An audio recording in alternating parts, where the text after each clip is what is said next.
প্রাণের অস্তিত্ব খুঁজে বেড়াচ্ছে মহাকাশে।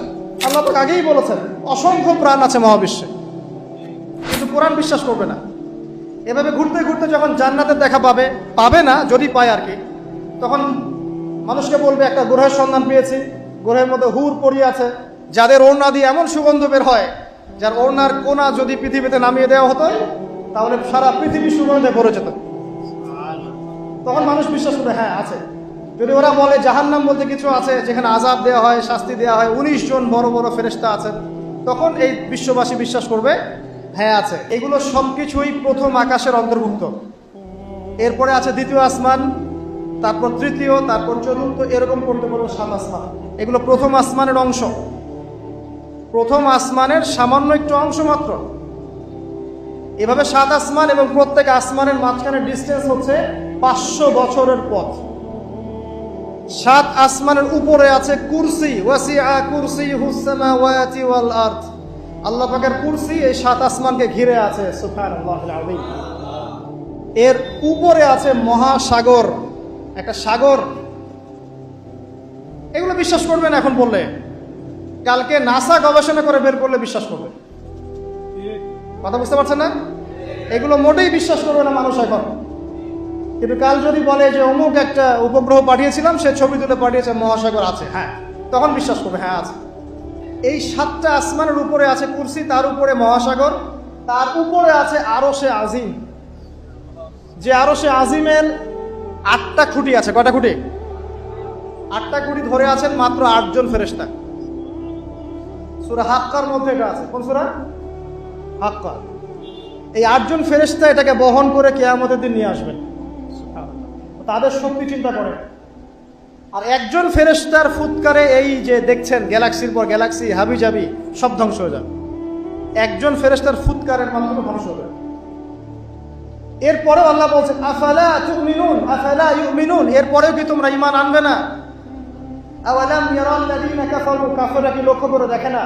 আন্নাস সামাওয়াতি ওয়াল আরদা কানাতা রাতকান, এই 7টা আকাশ, মহাবিশ্ব এবং পৃথিবী একটা কেন্দ্রের মধ্যে ছিল, বিন্দুর মধ্যে ছিল। ফাফাতাকনাহুমা, আমি এটাকে বিভক্ত করে দিলাম, আমি বিভক্ত করে দিলাম। আল্লাহ বলছেন ফাফাতাকনাহুমা ওয়াজআলনা মিনাল মাই কুল্লা শাইইন হাই, এবং প্রত্যেক জীবন্ত প্রাণকে সৃষ্টি করলাম পানি দিয়ে। আমাদের কোষের মধ্যে সাইটোপ্লাজমে পানির পরিমাণ কত পার্সেন্ট? নিউক্লিয়াসের মধ্যে পানির পরিমাণ কত পার্সেন্ট? বেশিরভাগই পানি। পড়াশোনা করেন, পানি দিয়ে তৈরি করে 70 to 80%। আফালা ইউমিনুন, এরপরে আল্লাহ বলছেন তবুও কি তারা বিশ্বাস করবে না? তো ওই আরশে আজিম ধরে আছেন 8 জন ফেরেশতা। তারপর আরশে আজিমের উপরে আল্লাহ রাব্বুল আলামিন। তো আল্লাহ রাব্বুল আলামিন এই যে প্রথম মহাবিশ্ব দেখছেন, এর ঊর্ধ্বে অবস্থান করছেন। তার মানে এখানে যে সময় চলছে, অতীত, এখানকার ভবিষ্যৎ, এখানকার বর্তমান, আল্লাহ পাক এই 3 কালের ঊর্ধ্বে অবস্থান করছেন। আল্লাহ পাক যখন বলছেন যে আবু লাহাব জাহান্নামে যাবে, আল্লাহ পাক দেখে দেখে বলছেন এই যে ভবিষ্যৎটা আল্লাহ পাক দেখছেন, আবু লাহাব এখানে আছে, এখন ইন ফিউচার এখানে যাবে, এখানে গিয়ে সে জাহান্নামে যাবে। আল্লাহ চোখের সামনে সব। আমাদের কাছে মনে হচ্ছে অতীত, বর্তমান, ভবিষ্যৎ, আল্লাহর সামনে এগুলো কিছুই নাই। আপনি আমি আকাশে যা দেখি এগুলো পাস্ট টেন্স, অতীতকাল। এটা সূর্য আপনি দেখছেন এখন, এটা 8 মিনিট 20 সেকেন্ড আগের সূর্য। ওদের থিওরি মতে আলো আসতে যে সময়টুকু লাগে, এই সময়টুকু চলে যাচ্ছে আপনার। আলো আসতে কতটুকু সময় লাগে পৃথিবীতে? 8 মিনিট 19 সেকেন্ডের মতো। তার মানে আপনি যে সূর্যটা দেখছেন এটা আসলে 8 মিনিট 19 সেকেন্ড আগের সূর্য। তার মানে আমরা যা দেখছি আকাশে সব পাস্ট টেন্স, অতীতকাল। তাহলে যদি সূর্য থেকে পৃথিবীকে দেখা যায়, তাহলে ওরা পৃথিবীর অতীতকাল দেখবে। কথা কি বুঝতে পারছেন? আল্লাহ পাক এগুলো সবের ঊর্ধ্বে।